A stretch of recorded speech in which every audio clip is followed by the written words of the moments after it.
شروع اللہ کا نام لے کر جو بڑا مہربان نہایت رحم والا ہے۔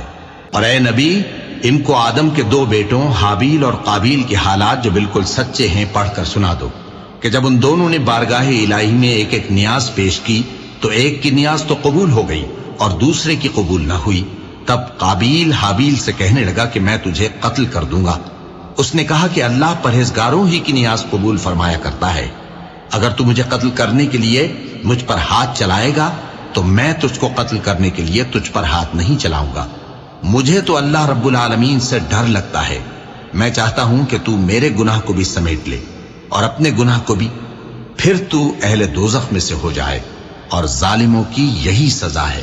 آخر اس کے یعنی قابیل کے نفس نے اس کو اپنے بھائی کے قتل ہی کی ترغیب دی تو اس نے اسے قتل کر دیا، پھر خسارہ پانے والوں میں ہو گیا۔ اب اللہ نے ایک کوا بھیجا جو زمین کریدنے لگا تاکہ اسے دکھائے کہ اپنے بھائی کی لاش کو کیسے چھپائے۔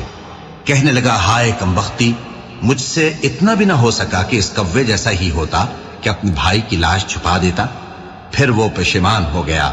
اس قتل کی وجہ سے ہم نے بنی اسرائیل کے ذمے یہ بات لکھ دی کہ جو شخص کسی کو ناحق قتل کرے گا، یعنی بغیر اس کے کہ جان کا بدلہ لیا جائے یا ملک میں خرابی کرنے کی سزا دی جائے، تو اس نے گویا تمام انسانوں کو قتل کیا، اور جو ایک انسان کی جان بچا لے تو گویا اس نے سارے انسانوں کو زندگی دے دی۔ اور ان لوگوں کے پاس ہمارے پیغمبر روشن دلیلیں لا چکے، پھر اس کے بعد بھی ان میں بہت سے لوگ ملک میں زیادتیاں کرنے والے ہیں۔